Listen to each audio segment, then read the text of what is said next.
Hello, we continue on the Derby Trail on Capping Corner with the Tampa Bay Derby on Saturday at Tampa Bay Downs. Now, I don't have any other race planned for this video, so we're just going to talk about this race. And since there's no other race on the video, we'll talk about every horse in this race. Although I won't make it too long, so it's not going to be a super long video. Let's get going and start talking about the Tampa Bay Derby, starting with Owen Almighty. Owen Almighty has been competing locally in the Pasco Stakes and Sam F. Davis Stakes on this course with Irad Ortiz on board. And Irad hops on board again for the Tampa Bay Derby. For the most part, he ran well in the Sam F. Davis Stakes. He was second by half a length to John Hancock. And my only problem is that Poster was third in that race. And I don't know if Poster was a good horse. I don't know if Poster could compete with the better horses on the Derby Trail. He was only about 2 lengths behind them, and that's a concern. But Owen Almighty will be in a good position again. I'm sure that Irad Ortiz will put him up front, or maybe contesting the lead, or maybe even stalking the lead about a length or two behind. But again, my only concern is that he faces different horses now, like Chancer McPatrick, Hill Road, Patch Adams, and I think that he'll be in the mix, but I'm not going to pick him to win. Number 2, Chancer McPatrick is the likely favorite in this race. And there are some red flags to this favorite. He comes off a bad effort in the Breeders' Cup Juvenile. Well, it wasn't terrible, but he was 6th by 6.5 lengths. Let's take a look at the race. First, let's identify which one is Chancer. He's the one winding up on the outside. The jockey is in green silks, and he's towards the back of the video on the outside. And the jockey is working on him, and he's going to pass some horses, which I guess is good. And he's out of the picture right now, but he's going to finish in mid-pack. And it was just kind of disappointing because he thought even if he wasn't going to catch the winner, you would have figured that he was going to finish 3rd or 4th. But instead, Hill Road was the main closer in this race, and he ended up 3rd. And the Chancer was just spinning his wheels in mid-pack. And I just wonder if he's going to give up too many lengths again in this spot, although the blinkers do come on. And I wonder if he's going to be too short of a price to take. He comes off a bad race, and the public still likes him. But he's going to be in my top 4. I just think there are better options. Number 3, Hill Road. We just saw the replay of the Juvenile. Let's take a look again. First, let's identify which one is Hill Road. He's towards the back. I believe he's cutting through horses right now. The jockey is wearing purple, and he's moving in between horses, so he's one of the only ones moving from the back in this race. And Hill Road is in 4th right now, on his wrong lead, but he's moving towards Getaway Car in 3rd, and Hill Road is going to catch Getaway Car and finish 3rd in the Breeders' Cup Juvenile. And it's no wonder that he's being left here in America to compete on the Derby Trail. The damn Exotic Notion is a half-sister to City of Light, and if anyone remembers City of Light, he was fantastic at any distance on dirt, so I believe he won the Pegasus World Cup before he retired, and that was a mile and 1/8. But he was a fantastic sprinter as well, so he was very versatile.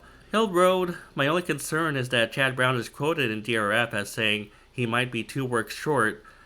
Maybe that doesn't mean anything, maybe he still runs well, but I'm going to put him underneath. I think he's a closer and he's going to get a piece at the end, but he might be a little short and maybe he'll finish 2nd or 3rd.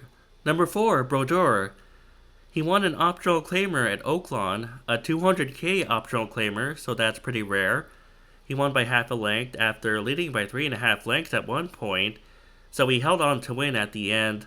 My concern in this spot is that he's a speed horse, and if he's a speed horse, he's going to meet Owen Almighty on the lead, and maybe even Patch Adams, and maybe even Naughty Rascal, so there are plenty of pace threats here for Brodeur, and I don't think he's experienced enough to handle that.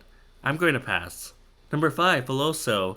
He made that big move in the Kentucky Jockey Club at Churchill Downs before fading at the end to 6 by 9 lengths. What happened there? I think he's a sprinter miler.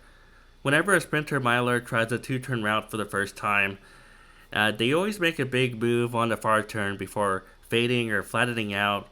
Either the extra turn or distance doesn't gel with them, and I think this horse will be better off in 1-turn miles or maybe 7 furlong races. Maybe we'll see him in something like the Woody Stevens down the line, the Pathé Mile. But I could be wrong. He did break his maiden at 1 mile at Saratoga, so that's something to note. Although maybe he just caught horses that were undeveloped. He's not for me in this race. He'll have to prove himself at a mile 1/16th before I can trust him in 2-turn routes. Number 6, Naughty Rascal.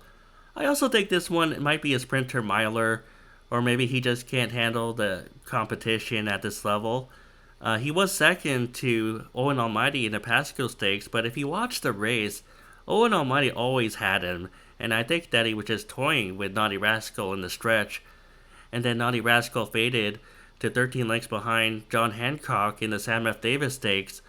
I think this one is overmatched. We'll see him maybe contest a lead with Owen Almighty, and I think he'll just fade in the stretch again. He's not for me. Number 7, Patch Adams. He broke his maiden by 10 lengths with that big 102 on Breeze back in November at Churchill Downs. And then in the Southwest Stakes, he disappointed a lot of bettors by finishing 4th by 2.5 lengths. Let's take a look at the Southwest again, even though we've seen this race many times on my channel. They were going fast in the Southwest. Speed King went pedal to the metal from the start, and American Promise is right off him. The fractions don't seem fast, 24:11, 47:82, but you don't have that kind of separation between Speed King, American Promise, and the rest of the field unless they were going fast. So I believe, no matter what the fractions say, I believe they were going fast. And Sandman, Patch Adams, and Publisher, well, Publisher was coming. Patch Adams is coming on the inside. Sandman is to his outside, and Tistastic is right behind him. Tistastic is going to catch Patch Adams for third, but that's fine. Patch Adams maybe got a little tired towards the end, but that was his first time trying to route, and that was his first time in a graded stakes race, and he didn't have that experience before the race, yet I picked him anyway because I thought his talent could overcome it, which was a mistake, because I knew the public would love him, and I still picked him anyway, even though he had no stakes experience. Now he has that stakes experience, and I think that'll help in this race, and I think the outside post position will help him too, because Florent Garreau can see what's going on to his inside and make a decision on whether he wants to go for the lead or wants to stalk by 1 or 2 lengths off the leader. And I think he'll run a better race this time now that he has that experience under his belt. I think he will run better, and I think we'll see him win this race. Let's summarize my picks. Patch Adams on top, Owen Almighty second, Chancer McPatrick third, and Hill Road fourth, although maybe Hill Road could be moved up. I know that Chancer McPatrick could win. I just don't know if he will win. He comes off a bad race, and the public will love him, and that tends to be a recipe for an overbet horse. So those are my picks for the Tampa Bay Derby. Patch Adams is my choice, and thanks for listening. I'll see you guys soon with another video.